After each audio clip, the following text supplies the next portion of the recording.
السلام علیکم ورحمۃ اللہ وبرکاتہ۔ تعلیم القرآن کلاس نمبر 67۔ آج کی کلاس میں بھی سورۃ البقرہ کی آیت نمبر 55 کی تدریس جاری رہے گی۔ اعوذ باللہ من الشیطان الرجیم، بسم اللہ الرحمن الرحیم۔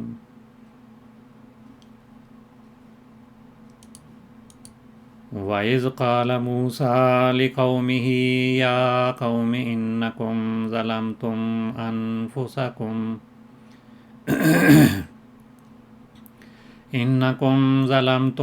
أَنفُسَكُمْ بِاتِّخَاذِكُمُ الْعِجْلَ فَتُوبُوا إِلَىٰ بَارِئِكُمْ فَاقْتُلُوا أَنفُسَكُمْ ذَٰلِكُمْ خَيْرٌ لَكُمْ عِندَ بَارِئِكُمْ فَتَابَ عَلَيْهِ إِنَّهُ هُوَ التَّوَّابُ الرَّحِيمُ۔ وَإِذْ قَالَ مُوسَىٰ، اس کا ترجمہ ہے اور جب موسیٰ نے کہا، لِقَوْمِهِ اپنی قوم سے، یا قوم اے میری قوم، انکم ظلمتم انفسکم یقیناً تم نے اپنی جانوں پر ظلم کیا، باتخاذکم العجل بچھڑے کو معبود بنا کر۔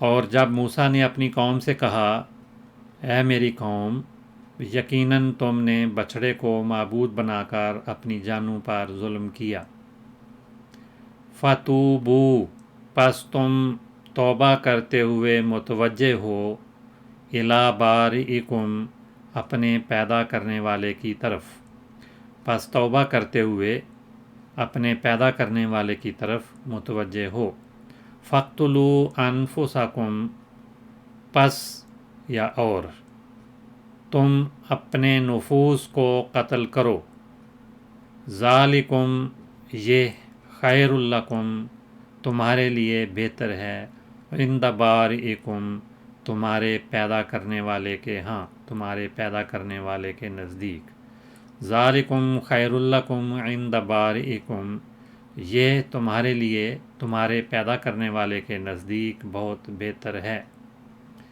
فتاب علیکم فتاب پس وہ یعنی اللہ تعالیٰ مہربان ہوا، توبہ قبول کرتے ہوئے مہربان ہوا، علیکم تم پر، انہو یقیناً وہی، ہوا وہ، التواب بہت توبہ قبول کرنے والا، الرحیم اور بار بار رحم کرنے والا ہے، یقیناً وہی بہت توبہ قبول کرنے والا اور بار بار رحم کرنے والا ہے۔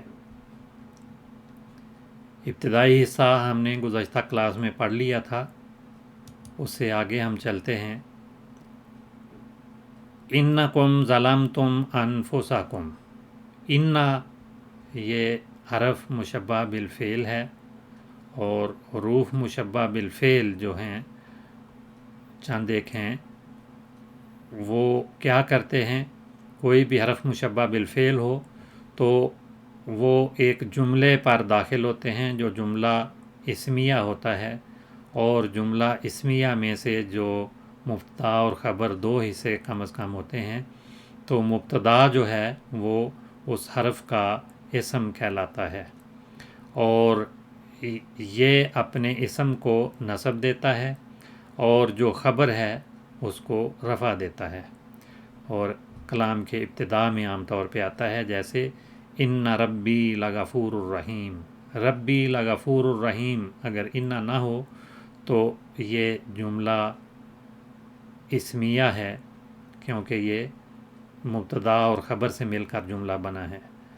تو اس میں ربی، رب کا لفظ جو ہے وہ انا کا اسم کہلائے گا اور اس پہ نصب ہوگی۔ یہاں پر ظاہری طور پہ نصب اس میں نہیں ہے، کیونکہ نصب ظاہری طور پہ کسی اسم پر نہیں آ سکتی جب وہ یائے متکلم کی طرف مضاف ہو. اگر کسی اور لفظ کی طرف مضاف ہو یا مفرد ہو تو پھر ظاہری اعراب آئیں گے، لیکن اس پہ ظاہری اعراب نہیں آ سکتے، کیونکہ اگر زبر دیں، فتح دیں تو پھر یا کو نہیں پڑھا جا سکتا. اس لیے یہاں پہ اعراب تو وہی ہیں لیکن ظاہری طور پر نہیں ہیں. ان ربی لغفور الرحیم، یقیناً میرا رب ضرور بہت بخشنے والا اور بار بار رحم کرنے والا ہے. تو حروف مشبہ بالفعل جو چند ایک ہیں، کسی وقت ان کی تفصیل بھی ہم دیکھیں گے، تو ان کا یہی عمل ہوتا ہے. یہاں پر انا حرف مشبہ بالفعل ہے اور اس کا ترجمہ یقیناً یا بلا شبہ، بے شک، یہ ایک حرف تاکید ہے. تو یہ کوئی بھی الفاظ جو ہیں وہ اس کے معنوں میں تاکید کرنے والے شامل ہو سکتے ہیں. تو اردو میں ترجمہ ہم یقیناً، بلا شبہ یا بے شک کرتے ہیں. انکم ظلمتم انفسکم، انا حرف مشبہ بالفعل ہے، کم اس کا اسم ہے، اور یہ ضمیر ہے. ویسے تو مبنی ہے لیکن اس پہ محلی اعراب ہیں. اعراب کی تفصیل ساتھ ساتھ ہم پڑھتے جا رہے ہیں. آج بھی کوشش کریں گے آخر میں کچھ اس پہ بھی ہم اس کی طرف توجہ کریں اور اس کا کچھ حصہ ہم سیکھیں. تو انکم ظلمتم انفسکم، یقیناً تم نے، یہ کم جو ہے یہ ضمیر ہے اور کسی اور لفظ حرف کے ساتھ، کسی اسم کے ساتھ یا فعل کے ساتھ مل کر آتی ہے. جیسے انا کے ساتھ یہ مل کر آئی ہے تو اس کو متصل کہتے ہیں، جڑ کر آنے والی ضمیر ہے. اور 14 صیغے عام طور پہ کسی بھی ضمیر کے ہوتے ہیں، تو ان میں سے جمع مذکر مخاطب کا صیغہ ہے، اور یہ یہاں پر اسم حرف مشبہ بالفعل ہے اور اس وجہ سے یہ منصوب ہے. انکم اور ظلمتم انفسکم، یہ ایک الگ سے جملہ ہے جو انا کی خبر بن رہا ہے.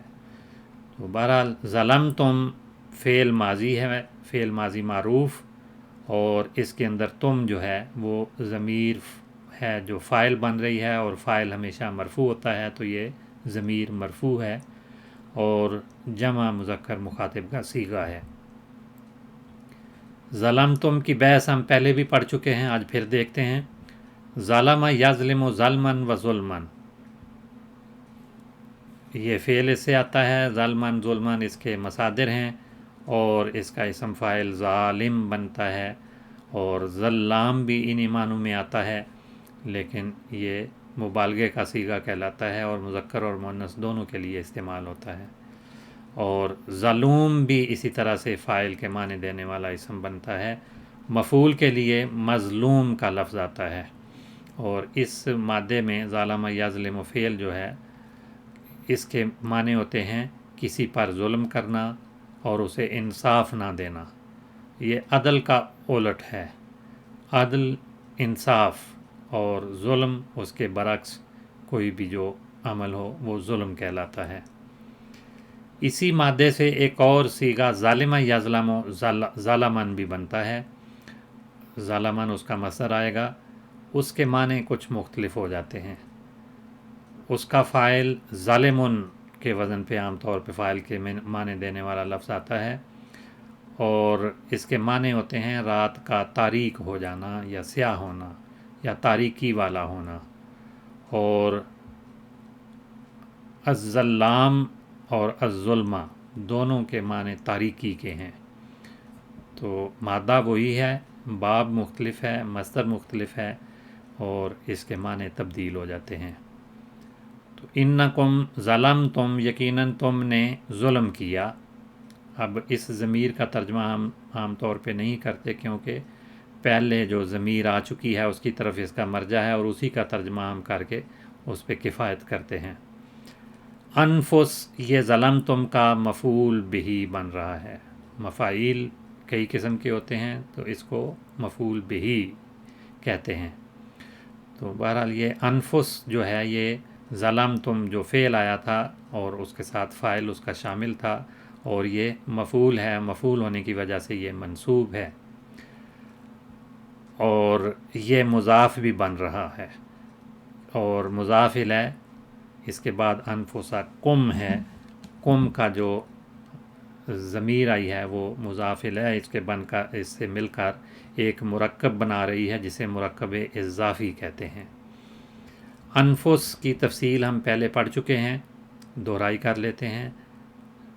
نفس جس کی جمع انفس اور نفوس آتی ہیں، اس کے معنی روح یا جان کے ہوتے ہیں، بعض جگہوں پہ خون کے معنوں میں بھی استعمال ہوتا ہے۔ تیسرے معنی ہے کسی چیز کی ذات یا عین، اور بعض اوقات نفس کا لفظ جسم کے معنوں میں بھی آتا ہے، دل یا ظرف کے لیے بھی آتا ہے، حوصلے کے لیے بھی آتا ہے، خودداری یا شان کے لیے بھی آتا ہے، اور کسی شخص یا فرد کے لیے بھی یہ لفظ بولا جاتا ہے۔ کسی کی عادت یا طبیعت اس کے لیے بھی بولا جاتا ہے، اور صبر و ہمت، عقل، خواہش اور ارادہ یا جی یا خود اپنا آپ یا خود بخود، یہ سارے معنی ہیں۔ اس کے علاوہ بھی کئی جگہوں پہ معنی نکل سکتے ہیں، لیکن یہ یاد رہے کہ ایک ہی معنی نہیں بلکہ یہ مختلف معنی دینے کے لیے لفظ استعمال ہوتا ہے، اور جہاں اس کا استعمال ہو وہیں سے صحیح طرح سے اندازہ ہوتا ہے کہ اس کا کون سا معنی وہاں پر بہتر ہوتا ہے۔ تو انکم ظلمتم انفسکم، یہ مادہ نفس کا جو ہے اسی مادے سے ایک اور لفظ نفس بھی آتا ہے، جس کے معنی سانس یا خوشگوار ہوا یا کسی چیز کا ایک گھونٹ، کشادگی اور فراخی کے لیے بھی بولا جاتا ہے، اور آزادی اور وسعت کے لیے بھی، بعد یا دوری کے لیے بھی یہ استعمال ہوتا ہے۔ اور اس سے فعل آتا ہے نافوسا، ایک فعل آتا ہے نافوسا جس کا مصدر نفاستاً، نفاساً، نفوساً، نفساً، یہ سارے مصادر آتے ہیں۔ اور نافوس الشیء اس کے معنی ہوتے ہیں بیش قیمت ہونا یا نفیس اور عمدہ ہونا، اور اسی سے ایک لفظ نفیس بھی بنتا ہے جو مال کثیر کو کہتے ہیں یا پسندیدہ اور قیمتی چیز کو کہتے ہیں۔ بعض جگہوں پہ حاسد آدمی کے لیے بھی نفیس کا لفظ استعمال کیا جاتا ہے۔ نفسانیت کا ایک لفظ وہ بھی اسی مادے سے ہے، اور نفسانی یا عقلی اس کے معنی ہیں نفسیاتی یا عقلی، اور عقلیت، ذہنیت یا نفس پرستی کے لیے نفسانیت کا لفظ استعمال ہوتا ہے۔ انکم ظلمتم انفسکم، انفسا جو تھا وہ مضاف تھا اور کم مضاف الیہ ہے، اور یہ ضمیر ہے، یہ بھی جڑ کے آتی ہے، جمع مذکر مخاطب کا صیغہ ہے، یہاں پر مضاف الیہ بن رہی ہے، اس وجہ سے یہ مجرور ہے۔ مضاف الیہ ہمیشہ مجرور ہوتا ہے۔ تو ظلمتم انفسکم، تمہاری جانوں پر یا اپنی جانوں پر تم نے ظلم کیا۔ کس وجہ سے یہ ظلم ہے، وہ اس ظلم کی تفصیل بیان ہو رہی ہے۔ باتخاذکم العجلہ، بے کے معنی ہوتے ہیں ساتھ، یہ حرف جار ہے، اتخاذ بنانا، بنا کر، تو دونوں کا اکٹھا ترجمہ بنا کر ہو جائے گا۔ یہ اتخاذ مصدر ہے، اور بے کی وجہ سے، حرف جار کی وجہ سے یہ مجرور ہے، اور یہاں پر یہ مضاف بھی بن رہا ہے، اور اس کا مضاف الیہ کم ہے۔ اتخاذ کم، تمہارا بنانا یا تم نے بنا کر۔ اتخاذ کا فعل جو ہے وہ اتخذ آتا ہے، یہ حمزہ جو ہے وہ تا بن کر اس میں مدغم ہو گیا، اس کا مادہ اخذ ہے، حمزہ خا زال۔ تو اتخذ خطوتاً، کوئی اقدام کرنا، اتخذ الحذر فی امرہ، احتیاط سے کام کرنا۔ افتتخذونہ، سو تم کیا اس کو بناتے ہو، لنتخذن، ضرور ہم بنائیں گے، واتخذوا فعل ہے، اسی سے فعل ماضی، انہوں نے بنایا یا بنا لیے، اور اس سے فعل امر آتا ہے واتخذوا، اور تم بناؤ۔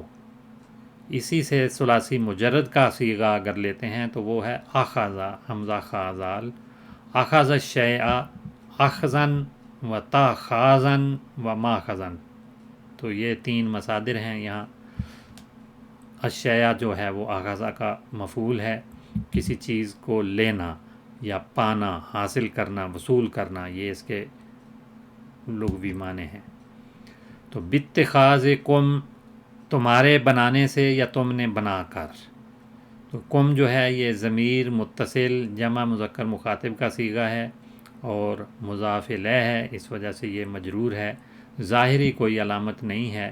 کم جو ہے وہ ضمیر ہے اور تمام ضمائر جو ہیں وہ مبنی ہوتے ہیں، اس وجہ سے کم بھی مبنی ہے، لیکن کم پہ جو سکون تھا یہ اس کو ضمہ دے کر آگے والے لفظ کے ساتھ ملایا گیا ہے، تو اس وجہ سے یہاں پر اس پہ ضمہ یا پیش دی گئی ہے۔ باتخاذکم العجلہ، العجلہ بچھڑے کو بنا کر، تو بچھڑے کو کیا بنا کر؟ معبود بنا کر۔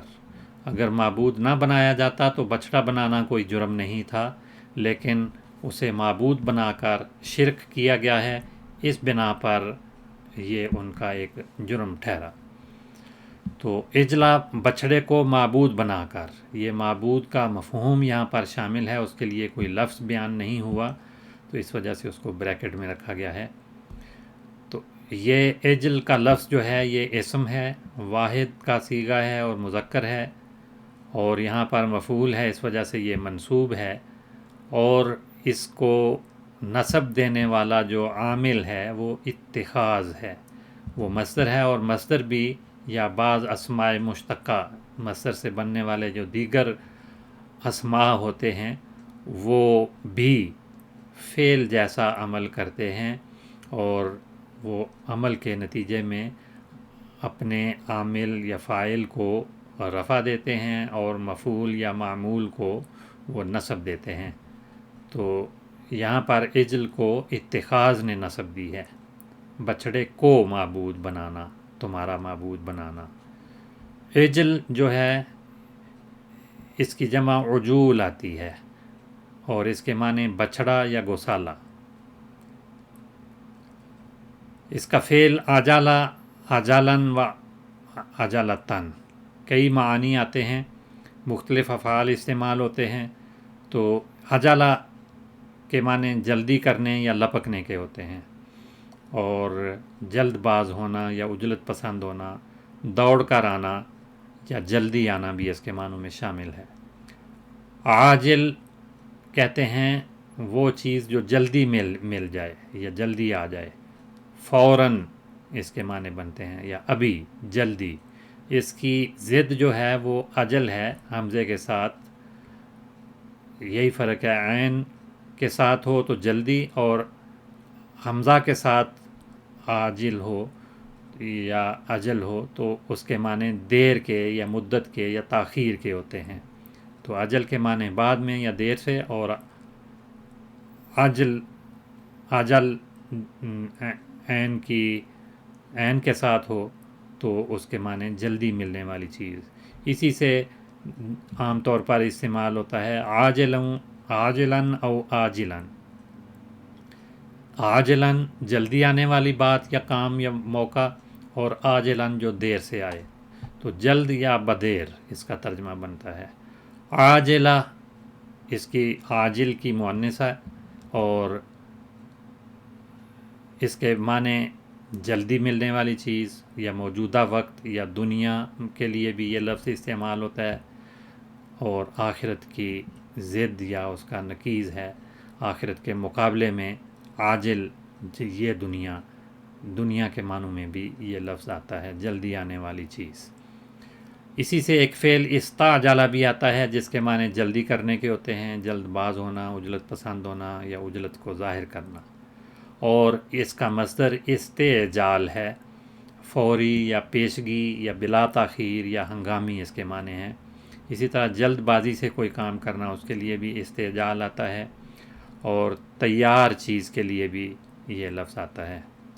اس سے پہلے ہم نے فعل عجلا عجلن پڑھا تھا، عجلا فلانن، عجلا علمہ کے وزن پہ بھی اس کا فعل آتا ہے، اور عجلا فلانن یا عجل الامر دونوں طرح سے فلانن کسی شخص کو بھی مفعول بنایا جاتا ہے اور کسی کام کو بھی. تو اس کے معنی کسی پر سبقت کرنا یا کوئی کام کسی سے پہلے کر لینا، اور کسی بات پر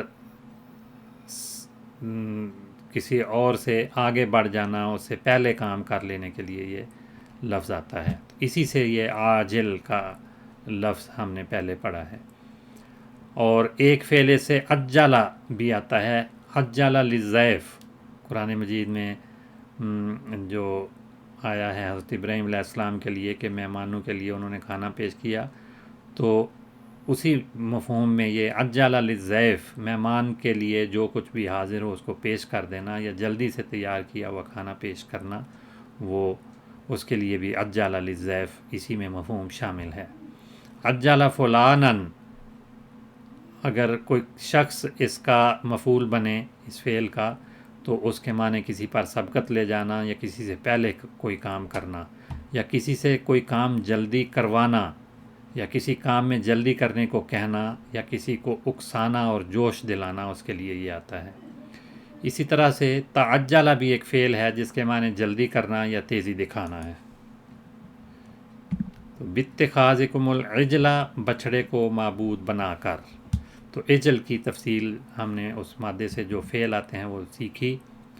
فتوبوا الی بارئکم،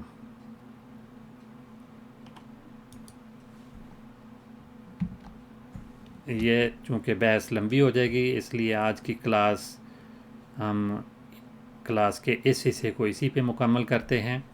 اب کچھ باتیں ہم گرامر کی پڑھیں گے. ہم یہ پہلے پڑھ چکے ہیں کہ اعراب کے لحاظ سے اسم کی دو قسمیں ہیں، ایک معرب اور دوسرا مبنی.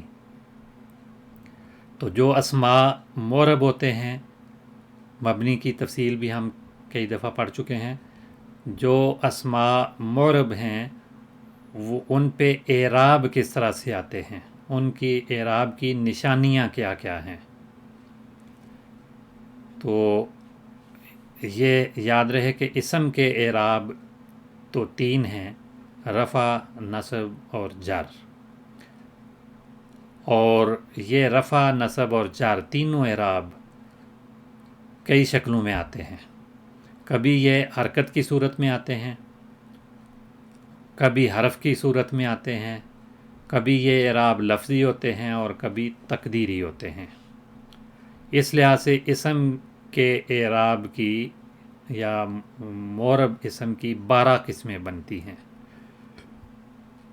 ان 12 قسموں میں سے 3 تو وہ ہیں جو ایک مفرد اسم ہو اور منصرف ہو. گزشتہ کلاس میں ہم نے منصرف اور غیر منصرف کی بحث سیکھی تھی.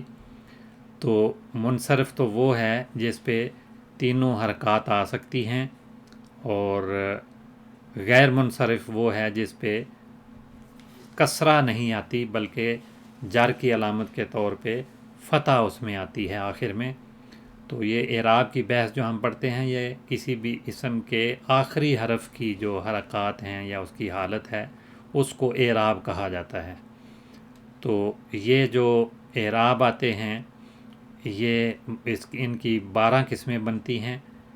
ایک وہ جو مفرد ہو، منصرف ہو اور صحیح ہو، یعنی تینوں حروف صحیح ہوں. ان میں جیسے رجل کا لفظ ہے، ان میں نہ تو حمزہ ہو اور نہ ہی ان میں کوئی حرف علت ہو، یعنی الف یا واو، ان میں سے کوئی حرف شامل نہ ہو، تو اس کو ہم کہیں گے صحیح. تو مفرد، منصرف اور صحیح، یہ منصرف بھی ہے یعنی اس غیر منصرف نہیں ہے. تو اس میں اسی طرح سے قائم مقام صحیح کی جگہ پہ جو آنے والا ہے، حرف علت تو ہو لیکن صحیح کی طرح اس کا استعمال ہو، اس کو بھی اس میں شامل کیا گیا ہے. اور منصرف جمع مکسر جو آتی ہے اس میں بھی یہ 3 قسمیں جو ہیں ان میں اعراب کیسے آئیں گے؟ ان تینوں میں اعراب جو ہیں وہ رفع ضمہ کے ساتھ آئے گی، رفعی حالت میں ان پہ ضمہ آخر میں آئے گی جیسے یہ 3 ہیں، اور نصبی حالت میں فتح آئے گی جیسے یہ ہیں، اور جر کی حالت میں آخر میں کسرہ آئے گی۔ ظاہری اعراب ظاہری حرکات کے ساتھ ان کے اعراب آئیں گے۔ تو جیسے اب تینوں کی مثالیں ہم دیکھتے ہیں۔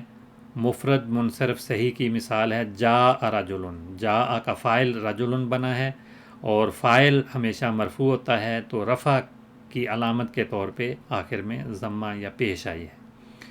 اور رأیت رجلا، میں نے ایک آدمی کو دیکھا، تو یہ رجلا یہاں پر مفعول بن رہا ہے اور مفعول ہمیشہ منصوب ہوتا ہے، نصب کی علامت فتح ہوتی ہے، تو اس کے آخری حرف لام پر فتح آئی ہے، اور نصب کی حالت میں جب فتح دی جاتی ہے تو آخر میں الف بھی اس کے ساتھ شامل ہوتا ہے، اس صورت میں کہ وہ لفظ نکرہ ہو۔ اگر الف لام آ جائے تو پھر یہ آخر میں ایک فتح آتی ہے، 2 فتح ہوں تنوین آئے تو اس صورت میں الف بھی اس کے ساتھ نصب کی حالت میں شامل ہوتا ہے۔ تو رأیت رجلا، میں نے ایک آدمی کو دیکھا۔ رجل کا لفظ مجرور کسی حرف جار کے بعد اگر یہ واقع ہو تو اس پہ جار آئے گی، تو مجرور ہونے کی صورت میں جری حالت میں اس کے آخر میں کسرہ آئے گی، نظرت الی رجل۔ تو یہ مفرد منصرف صحیح جو الفاظ ہیں ان کے اعراب ہیں۔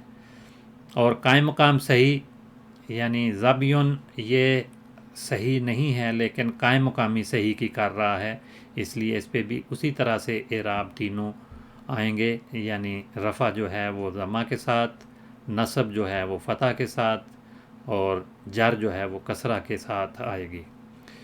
جمع مکسر منصرف، جمع مکسر کی تفصیل ہم پڑھ چکے ہیں، یعنی جس میں جمع میں مفرد والی حالت پوری طرح سے قائم نہ رہے بلکہ اس کی شکل تبدیل ہو جائے، اس کی صورت ٹوٹ جائے، جیسے رجل کی جمع رجال ہے، تو یہ جمع مکسر ہے، اور یہ منصرف بھی ہے۔ بعض جمع جو ہیں وہ غیر منصرف میں چلی جاتی ہیں، ان پہ یہ اس طرح سے ظاہری بعض اوقات یہ علامتیں نہیں آتی۔ تو جاء رجال، اس میں یہ رجال نام پر جو ضمہ ہے وہ رفع کی علامت ہے۔ رأیت رجالا، یہاں فتح یا زبر جو ہے وہ نصب کی علامت ہے، اور نظرت الی رجال، یہاں کسرہ جو ہے وہ جر کی علامت ہے۔ یہ 3 قسمیں 12 قسموں میں سے بیان ہو گئیں۔ چوتھی قسم جمع مؤنث سالم کی ہے۔ جمع مؤنث سالم وہ جمع ہے جس کے آخر میں اگر مفرد کے آخر میں گول تا ہو تو اس کو ہٹا کے الف اور لمبی تا لگاتے ہیں، جیسے حاذہ کراسات، کراسۃ کی جمع کراسات، یہ جمع مؤنث سالم ہے، تو اس میں رفع کی علامت پیش کے ساتھ آئے گی، ضمہ کے ساتھ، تو اس میں حالت رفعی ضمہ سے اور حالت نصبی اور جری دونوں کسرہ سے آتی ہیں۔ حاذہ کراسات، یہ رفع کی حالت ہے تو اس میں ضمہ آئی ہے۔ رأیت کراسات، یہاں کسرہ کے ساتھ اس کی نصب آئی ہے، تو یہ یاد رہے کہ یہ جر نہیں ہے بلکہ یہ نصب کی علامت ہے، کیونکہ یہ مفعول بن رہا ہے، مفعول منصوب ہوتا ہے، اس پہ نصب آتی ہے، تو یہاں جو زیر یا جر ہے یہ نصب کی علامت ہے۔ اور نظرت الی کراسات، یہاں کراسات کا لفظ مجرور ہے الی کی وجہ سے، الی اس کا عامل ہے جس نے جر دی ہے، تو یہ مجرور اسم ہوگا۔ اور غیر منصرف کی کیسے آتی ہیں یہ تفصیل ہم انشاءاللہ تعالی اگلی کلاس میں سیکھیں گے۔ آج کا وقت چونکہ اب ختم ہو رہا ہے، اس لیے آج کی کلاس اسی پہ ختم ہوتی ہے۔ السلام علیکم ورحمۃ اللہ وبرکاتہ۔